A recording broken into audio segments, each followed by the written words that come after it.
Hi, my name's Chizzy Rascal and I run an independent radio show called Karma Radio.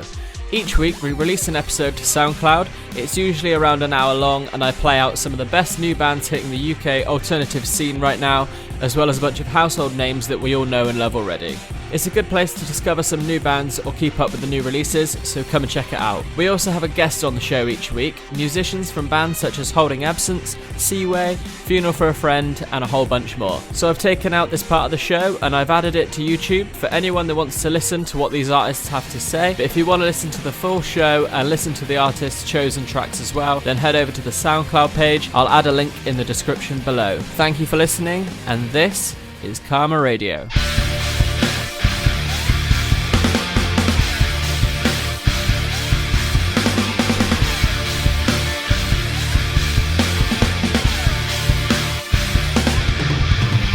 This is Karma Radio. So you're listening to Karma Radio with me, Chizzy Rascal, and today I'm joined by Thomas of the band Holygood. Hello, hello. We were just having a little chat before we start recording, so I will mention it then. So the band's called Holygood, but you used to be Light You Up, and then you kind of transitioned into, sort of a rebrand, if you will, called Holygood, and now there's a bit more of I'd say more of a poppy sound. Is that what you think you say you're going for with this compared to Light You Up? Absolutely. I think the thing with Light You Up is like we very much found ourselves kind of being pigeonholed by fans, booking agents, and ourselves as well as writers. I think we found ourselves into a bit of a trap. And as I say, a lot of that was self-imposed, but we didn't really feel a lot of creative freedom with where Light You Up had gotten to. So it kind of made more sense just to rebrand as a new entity and give us that artistic freedom to kind of explore whatever we want to do. That's cool. I mean, I was literally just listening to the new single Animal before we got on this call, and there's a complete, you wouldn't even think it's the same band. I mean, obviously you can hear it in your vocals, there's the similarities, but it's completely changed. And I think that's a good thing that you've kind of realised that you wanted to branch out a bit more, because I'm assuming when you're saying about being kind of, you're probably quite categorised as like a pop punk band.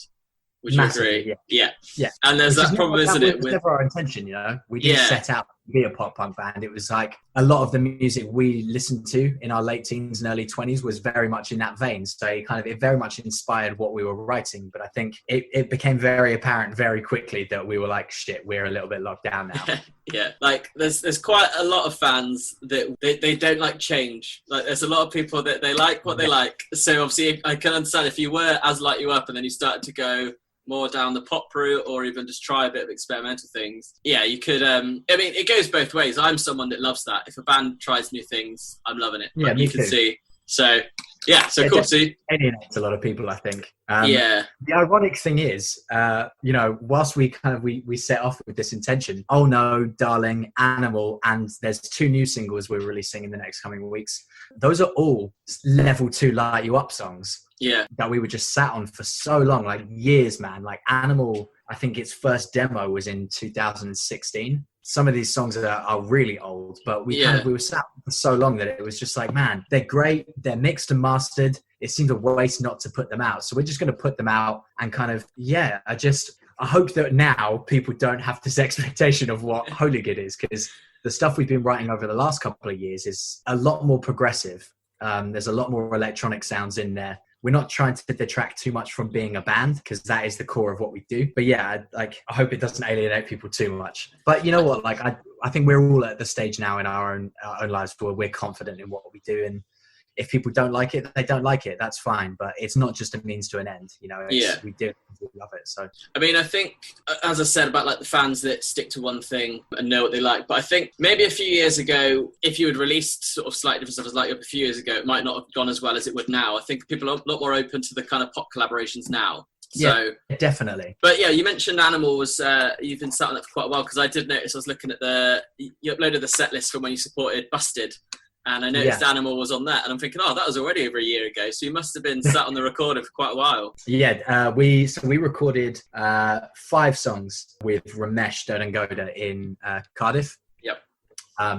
He's a fucking wicked dude, man. Like such a talented producer. Real pleasure to work with every single time. And we tracked those with him in, God, I think it must have been about Christmas 2016. So that's a long time. long time ago, man. And the intention was to kind of to be Light You Up and release those songs as a new iteration. But I think the more we were writing newer stuff, it felt the natural progression for us would just to create a new entity and have a bit more freedom. Yeah, that's cool. I like the vibe you're going for with Holygood, like the kind of the pink colours, I love the artwork of stuff. So I really like the logo. So I don't know who designed it, but fair play to them.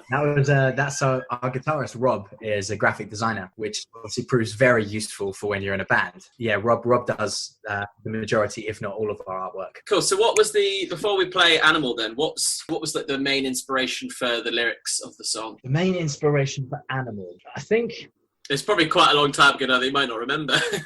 It was. I think I've always been quite an introspective artist. I write a lot of kind of just from personal experience. And I wanted to write a song that was a little bit more from an external perspective, looking out at the world and making a commentary on that. And without delving too deep into it, I have some quite strong opinions on how the world is run and how that works. And I think there's a lot of deception and manipulation that happens within the way that our civilization runs. And it's not a new topic. Bands like Architects, Enter Shikari have been doing their absolute hardest to shed light on this kind of stuff for years now. And I really wanted to write a song that wasn't just I'm sad and it's okay to be sad, but I wanted a different kind of creative outlet. And Animal was just really talking about the state of the world and how there's a lot of bad stuff that happens in the world, but you know what, it really boils down to the individual. You have a choice in life. Good and bad is always going to exist, and you as an individual have a choice to identify with either. And I think it's a lot of people, myself included, tend to just focus on the bad a lot of the time. So the whole idea of kind of show me you're an animal, show me this kind of primitive human in you, and let me know that you're alive. There's a lot of positive about it, and I think we can be. God, this is getting so deep now. I'm loving it. I'm really interested in this. Well, we can. You as an individual have the capability to be the shining light in the dark. That's cool. I really like that.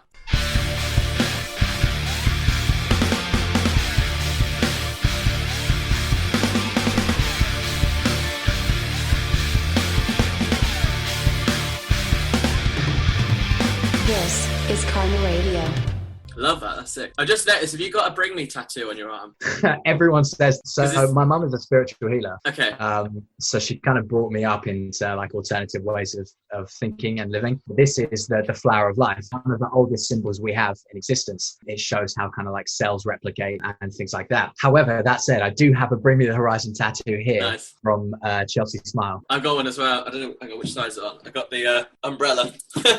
Yeah, nice. Mate, what do you think of their new stuff that they've been putting out? I love it. You know what I was saying about I love bands that mix it up and change things. Bring Me are the perfect example of that, because I really, really agree with that, man. I think a lot of people Yeah, I don't think they ever... people are I can't believe people still expect them to release a deathcore song. But they've clearly progressed each album. There's not been a massive jump, ever. They're doing it right. Yeah, I fucking love Bring Me. I really liked the B-sides they put out at Christmas as well. They put out this little EP. Yeah, the one with Yonica, it was so good. It's so cool. So I'm really excited about this new record that they're working on at the moment. Yeah, June 10th, apparently they're putting out a new song. Well, yeah, that's really soon, right? Yep, yeah, excited. But this is the thing. I want bands to be more experimental, and kind of going back to that pop punk thing. This was the thing that we really struggled with as a band. There was this expectation of us to be regurgitating sounds and songs that our peer group were making, and you saw it a lot, man. The story so far really were the figurehead in bringing pop punk back in a new way. It was this kind of mixture of pop sensibilities with hardcore guitars, but in a major key. And off the back of that, you just saw so many bands being copycats of what that did. And, they had their kind of 15 seconds of fame or whatever, and then disappeared. And it's only really the bands that have adapted and found themselves that have had any longevity. Boston Manor are a huge favorite of mine. Again, kind of started off being just this kind of run-of-the-mill pop punk band. Still wrote great songs, don't get me wrong, but it wasn't anything new and innovative. And as their albums have progressed, they've just really found themselves. Welcome to the Neighborhood was fantastic. And then the most recent record, Glue, is an advancement on that. And that is just it's fucking cool, man. But do you find as well, so like, I find the bands that grow and get onto the bigger venues, they are always the ones that change their sound a bit. So you'll always have the OG fans that are moaning about it, going, oh, this doesn't sound like the first album. But it's like, if you really are passionate about this band, do you really want to see them struggling, playing tiny club shows and having to work in a bar to keep the band afloat all the time? Or do you want them to allow themselves to experiment and express themselves freely? Absolutely. And grow? It's a no-brainer, really. I don't get that logic of not wanting a band to change. I think it's quite a adolescent attitude, I think, because I was very, what's the word, set in my own ways as a teenager. Like, if it wasn't, and I was actually really, I was one of those OG fans that was complaining when My Chemical Romance brought out The Black Parade. Oh, I'm sure at a younger age I've probably done the same, but I think as you grow up, you kind of just, you're allowed to change your ways as you grow. I think as a teenager, I definitely saw it as bands selling out, but now that I'm older and making music, I really see it's like not only you kind of trying to open new doors, but you're doing it as like fulfillment as well as an artist. I don't want to write the same song that is just super fast paced and punky for 2.5 minutes. Like, that feel of song definitely has its place, but I don't want to write 12 songs on an album that feel that way. I want each song to have a different vibe. And I think the more that I've got into production, and I can see it in other artists as well, the more we mess around with synths and weird sounds, and that really shapes, I think, kind of the progression in it. So let's get on to an artist which had inspired you back in the day. So this might have been at a very young age. I don't know, when did you first sort of start singing or playing an instrument? So I've sung pretty much as long as I can remember. Like, my mum, she's not a singer, but she loves music and she loves singing, so that's always been a big part of my life. I remember us kind of being in the car and singing to like Oasis and things like that when I was a kid. So I feel I've always sung. I started playing guitar at 13, and the reason is, it's a really stupid reason, but at 13 I wasn't particularly good at competitive sports. I wasn't particularly academic, and I needed a way to get girls.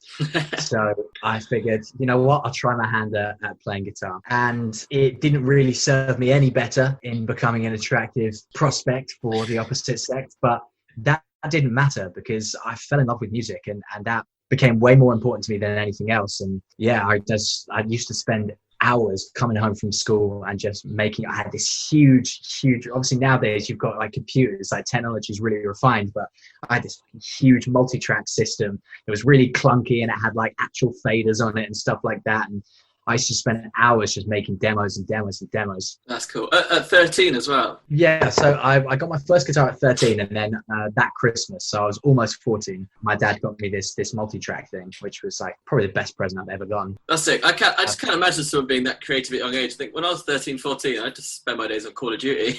Yeah, well, this is it. A lot of my friends were big gamers, but it wasn't, I enjoy gaming, but I'm more of an RPG kind of guy. Like, I like going on a bit of an adventure. So like I say, it was more just falling in love with music. And I think the way my brain works is I love dissecting sound and sections in songs and stuff. It's just something I find really enjoyable. Yeah, I spent a lot of time doing that. But in regards to the bands that influenced me, I mentioned it before, but like, man, My Chemical Romance really had such a profound effect on me as a teenager. I was just kind of transitioning into listening to alternative music, and it was actually Charlie Simpson from Busted that really, really sparked that. Because at 10 years old, I loved Robbie Williams, S Club 7, Steps, and Busted were a huge thing. I was going to bring this up because obviously you played with Busted. Busted were like the first band I saw live, I think. I was like 10 years old. And S Club 7 as well. I saw those back in the day. Huge acts, man. But it was when Charlie left Busted to join Fight Star, and at 10, 11 years old, I was heartbroken. So I was like, no, my boys are disbanding. And then I heard Polanuic's Laughter on, do you remember T4? I do, yeah. Because I think Fight Star, did they play T4 on the beach? I imagine so, yeah. Probably, yeah, which is obviously like, it's quite like a poppy festival. And then they always stuck the odd like rock band on there, like Metro Station and Fight Star, yeah. Like, I remember listening to this song and just being like, what the fuck is this music, man? This is incredible. I've never heard anything like this. So Fight Star were really my introduction to kind of the alternative world. And my dad's always had his ear to the ground for unsigned bands or just like underground bands and stuff. He was a big fan of Indie back in the day, so like they were a big part of my growing up. But MCR were a huge one. He came home one day and with a copy of 3 Cheers for Sweet Revenge, and was like, you should listen to this. I think you'll like it. And man, I was blown away. Yeah. It was like nothing I'd heard before. It resonated with me in such a way. And it was only maybe about 5 years ago. So kind of my early teens, I was in the car with one of my mates and we were listening to some MCR tracks. And he was like, have you ever realized how much these guys have influenced your songwriting? Just the way they move from kind of full-time to half-time sections, or, you know, how they break out into choruses or whatnot. Like the actual details of how they write songs, it impacted my way of songwriting, I think, more than I ever gave credit for. So yeah, I think they're definitely a band that has shaped how I write music. Which song should we go for then? I'm guessing it could be one off 3 Cheers. Oh yeah, I mean, I love it all, but I think we've got to listen to Thanks for the Venom. Love it.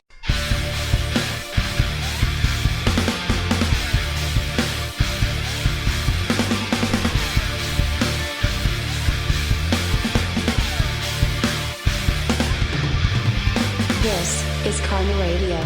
And now we are going to talk about another Holygood song. Yeah, so Louder Than Words. Again, this is like the oldest song, man. Like of all the kind of the new Holygood stuff we're putting out, this song I started writing when I was 23 years old. So I'm 29 now.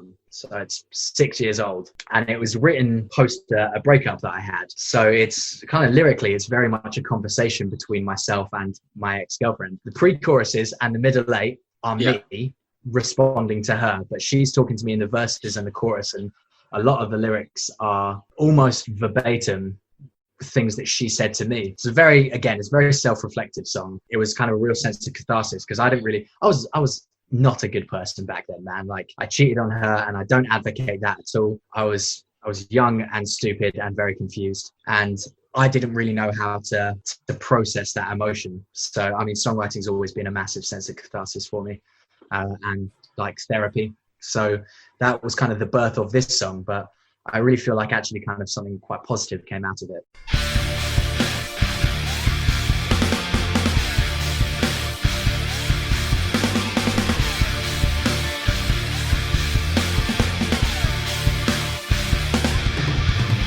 This is Karma Radio. Thomas, thank you very much for coming on the show today. It's been a pleasure talking Absolute to you. Pleasure, man. Thank you so much for having me. So what are the next plans for Holygood? Because obviously the songs you've mentioned and we've played out already, you did say were sort of written in the in-between, like you up to Holygood times. And I'm guessing by now you have actually potentially maybe recorded songs since a few years ago.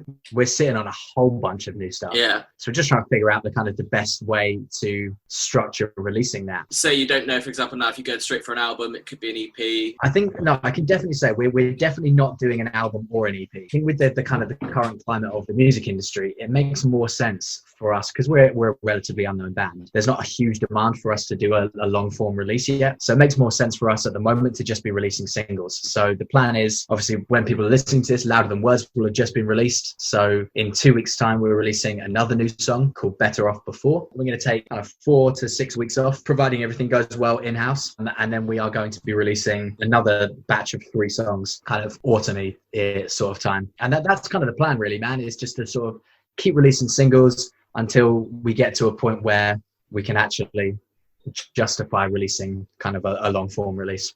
Yeah, I guess just see how it goes and enjoy the fact that, you know, you're putting stuff out there. People are, I'm sure they'll be enjoying it. We're obviously talking ahead of time now, but I'm sure they're going to enjoy the new singles. Yeah. I really like the latest one. So if they go by my opinions, you'll be fine. Oh, thank you, man. I appreciate that. So yeah, we'll wrap it up now. So what I've been doing with some of the previous guests then is just the next song that I'm going to play on the radio. What would be your sing along in a rock club? So you go to a rock club, what would be your big sing along song? What's going to get you sort of shouting in your friend's face? Now, they've come out and said that they don't like playing this song anymore because it's an anti-feminist anthem, which I can appreciate, especially with the route that Hayley has gone down in the previous years. You know, she's doing absolutely incredible things for female artists and the representation of female artists. So I really do support that.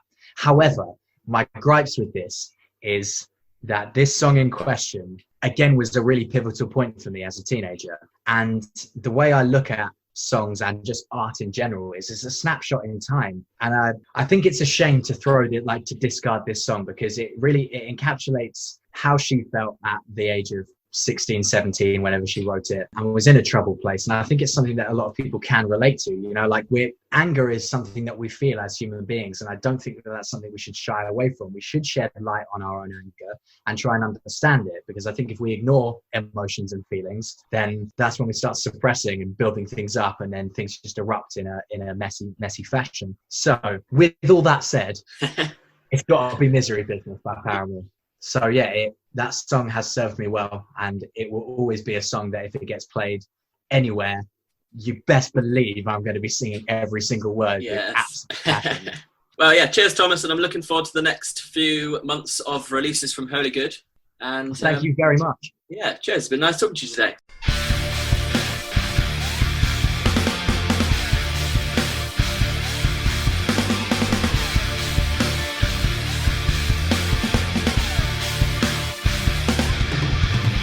This is Karma Radio.